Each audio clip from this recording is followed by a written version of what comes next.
News Day continues here on One News Now. I'm Sean Yao.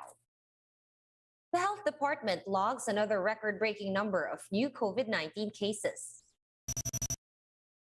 Over 37,200 infections were added to the caseload, which is now at above 3,129,000. Active cases are at 265,000, another new record.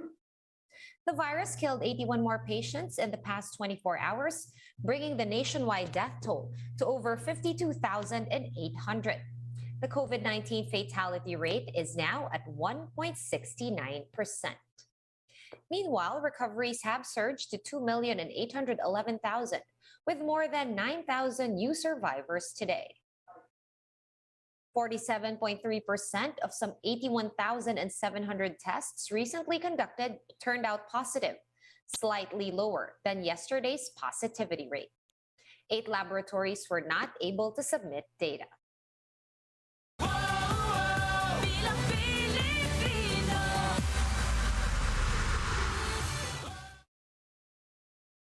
A former associate justice warns that the ill-gotten wealth of the Marcoses may no longer be recovered should Bongbong win the presidency. Zoni Esguera with that story. The Philippine government has yet to recover up to 125 billion pesos of ill-gotten wealth from the Marcos family. This is according to former Associate Justice Antonio Carpio, who's one of the main conveners of the Isang Bayan political coalition. There are also other liabilities in terms of real estate taxes amounting to 203 billion pesos. Now, the bottom line here is Bongbong Marcos, a certified convict who is now running for president, actually claimed part of the Swiss account. The Swiss account that is the ill-gotten wealth of Ferdinand Marcos, he claimed it as his inheritance. Carpio says that should Marcos Jr. become president, he can just dissolve the Presidential Commission on Good Government or PCGG. The Marcoses also opt not to pay real estate taxes to the government. The former justice adds they can likewise exploit some companies. He refuses to pay up to now, and nobody seems to hold him to account for that. If he becomes president, lalo na. Goodbye na yan.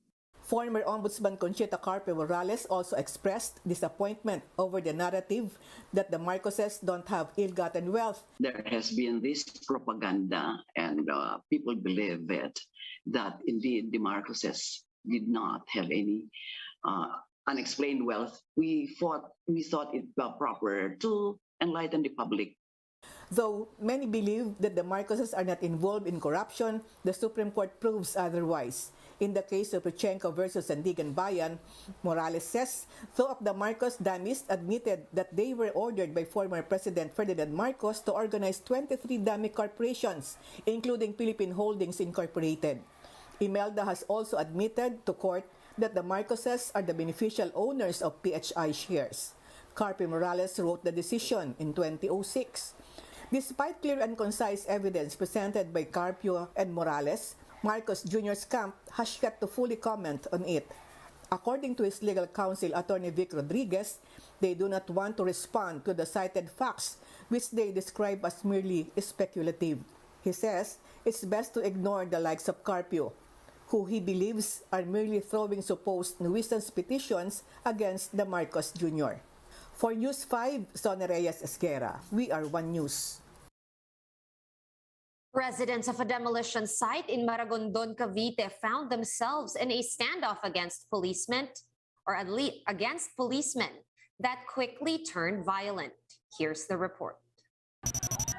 Using rocks, bottles, and human waste, residents of Barangay Patungan, Maragondon, Cavite tried to hold off the Calabarzon riot police. A little while later, gunshots sounded off and some residents ran away in panic. Later on, one resident fell down due to a gunshot wound. The sheriff of Maragondon was supposed to serve a court order for the demolition of houses in the area. But the affected residents did not take it sitting down. They built a defense wall and set up traps to prevent the police from coming close. They also gathered rocks and human waste to use as weapons against the authorities. 13 individuals were wounded in the altercation, 4 persons were hit by gunshots, and 1 is in critical condition. Around 6 residents were arrested by the police. Aling Maria's husband and son were hit by gunshots while another child was arrested. Ang asawa ko, sir, binaril po dito. Hindi, wala siyang kasama kasi hindi ako nakapasama kasi binugbog rin yung anak ko, minaso nila. Bago sinuntok pa dito, bago yung buntis, sinuntok rin dito. The PNP chief unit condemned the residents' actions. They said they initially went to the area without any weapons except for shields and batons. Hinihila namin yung mga may tama, hindi pa rin po tinitigilan kaya naobliga po na yung ating SWAT magpaputok pababa para lang po sila iaboy. Police say the residents of coastal Maragondon have a standing notice of demolition dating back 2016. But the residents reportedly appealed before the court and the case is still pending as of now. The Maragondon LGU and the MTV Investment, who owns the land, have also reportedly offered a relocation program as well as a 5,000 peso dole-out for affected residents. Aalis kami, sir, bakit hindi? Basta nasa tamang halaga nila na magbigay ng pera. Kasi yung 5,000, hindi po pwede sa amin kasi malayo ang aming bayan. Residents say they're willing to fight off the police and other uniformed men if they will again be forced out of their homes.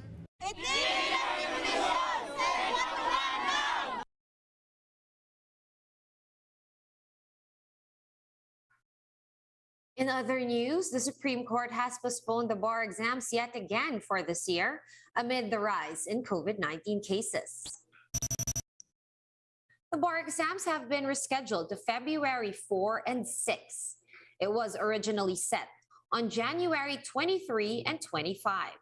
The High Court said around 16% of bar examinees have tested positive for COVID-19 or have been tagged as close contacts.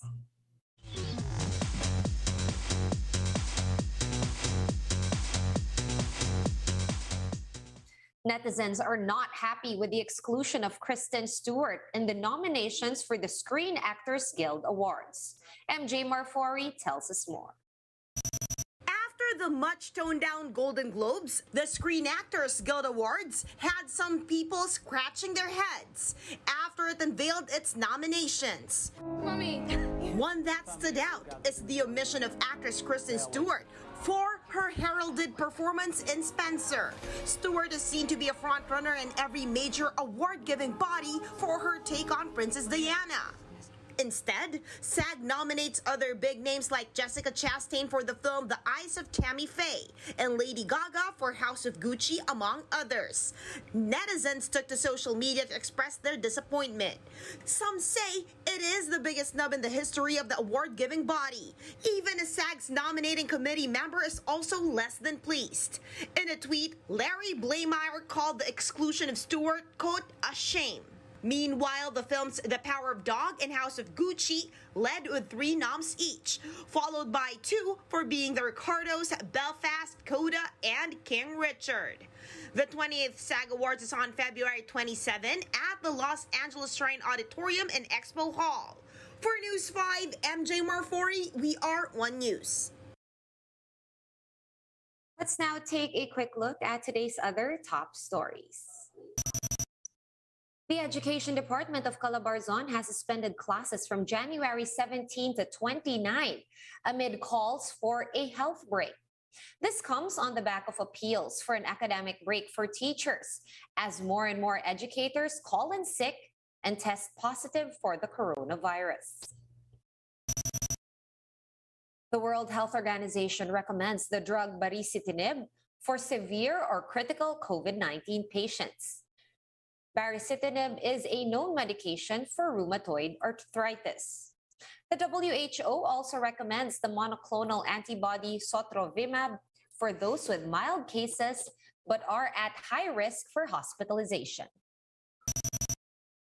Australia's Immigration Ministry has again canceled the visa of Novak Djokovic on health grounds.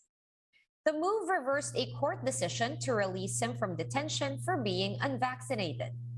This comes just days before the Serbian tennis star is due to compete in the Australian Open. For more updates, visit News 5, the Philippine Star, and Business World online.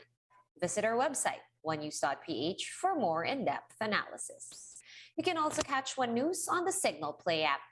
Register for a free account at www.signalplay.com and stream One News live anytime, anywhere. Masks on, wash hands, and stay safe, Philippines. I am Sean Yao. We are One News.